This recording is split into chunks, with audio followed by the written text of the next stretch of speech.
on Assetto Corsa. Another one of C. Toretto's maps. This is Fort 51. I noticed on the last video I uploaded, for some reason it looks like YouTube only let it be at 30 frames at absolute max. It looks pretty bad, and I don't know why. Everywhere else on my computer for that video is 60 frames, so I gotta figure out that.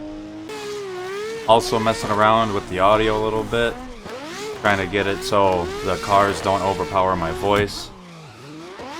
I noticed in the last video, whenever the RX-7 was at red line, it was a little difficult to hear what I was saying.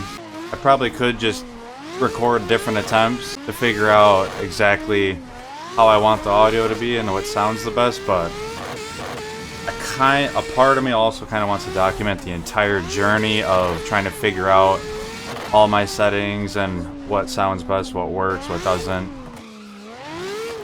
Because then as I go and as I can figure it out, then if by chance anybody even stumbles upon these, they can see what I went through when I started and how I fixed it and what I figured out. Right now I'm kind of waiting on the Crew Motorfest to come out.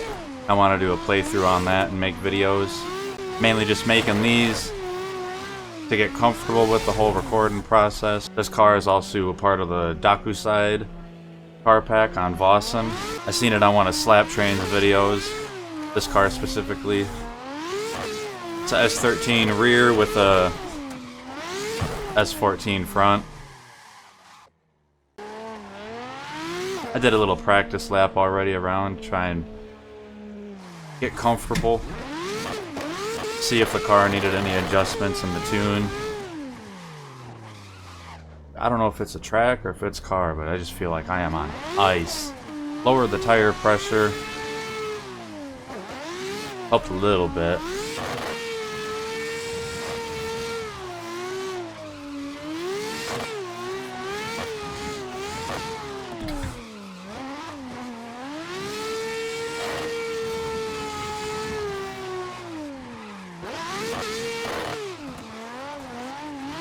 Oh, I just got a track racer cockpit for my wheel setup and everything too. I was on a little GT Omega Amazon special. I don't know if they're necessarily Amazon special, but that's just where I found it, and it was cheap. And it was alright. I'm running a Thrustmaster TSPC wheel. The amount of force feedback that this thing puts out sometimes, that it wobbled so much.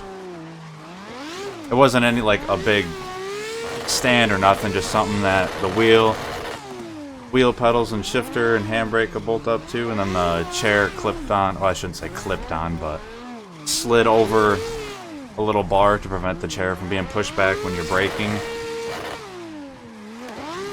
It was alright to start out with, but it definitely was a temporary solution. This track racer rig feels really good.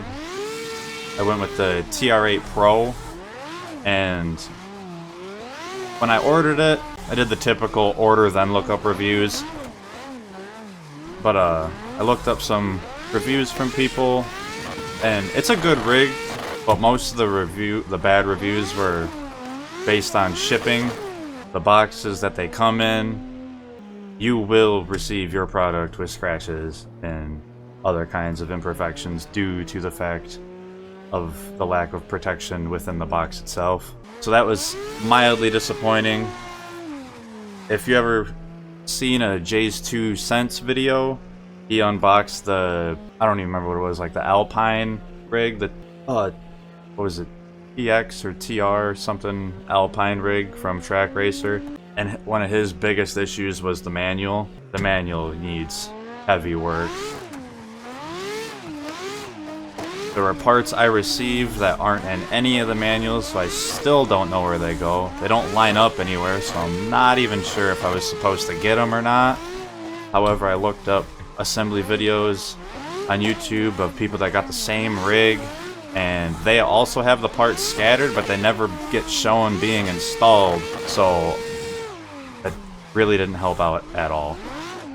One thing in the manual is they say it requires a 5mm, 6mm Allen key and a 13mm wrench, and it says that the tools are supplied.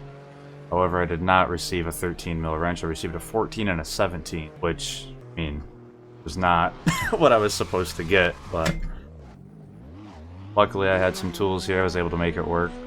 I also just ordered a Moza R9 and their RS V2 steering wheel. So when that comes in, I'm gonna be pretty excited to test that out as well.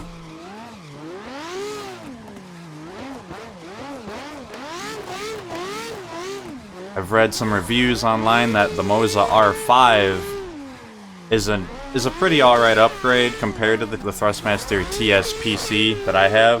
That kind of convinced me enough to be able to want to get the R9, because then it should be a substantial upgrade, and I've kind of wanted it for a while now. And then hopefully I'll sell my current setup to my cousin, and I can get him into this too, and maybe have some more people other than just me talking. He already said he was thinking about wanting to buy it from me anyways, just a matter of him trying to figure out space where his setup is in order to have everything without being completely in the way. I was hoping on making a video Thursday night last week, but between how busy I was and how tired I was with my work schedule, I was way too tired to make a video.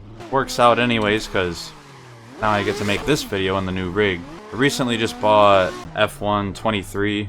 Never had any of the F1 games before. One of my buddies has it and he said it was pretty good, so I figured I'd give that a try. I haven't started it yet or nothing. I'm not sure if I'm gonna record that and post it or not. I might do that, do the career. I guess it's got a co-op campaign, and he said he'd do the co-op campaign with me, so that might be fun to actually record that and post that. I haven't played games with him in a while, so that would be pretty fun to do. I need more racing game buddies so I can not always play by myself. He doesn't have a rig or nothing, he just plays controller, but it'd be nice to play with some people. I probably could go into online servers on Assetto, but I'm just not sure if I'm confident enough in my drifting skills. Doing a solo run is a whole different ballgame from doing a chase or a lead. You kind of just throw it wherever you want and go wherever you want. I don't focus too hard on whether or not my line is good. I'm just driving to drive, just to have fun. But yeah, I think that'll be it for this one. I wasn't planning on this one being very long anyways. Just something to get out because I wanted to talk about new wheel and new rig.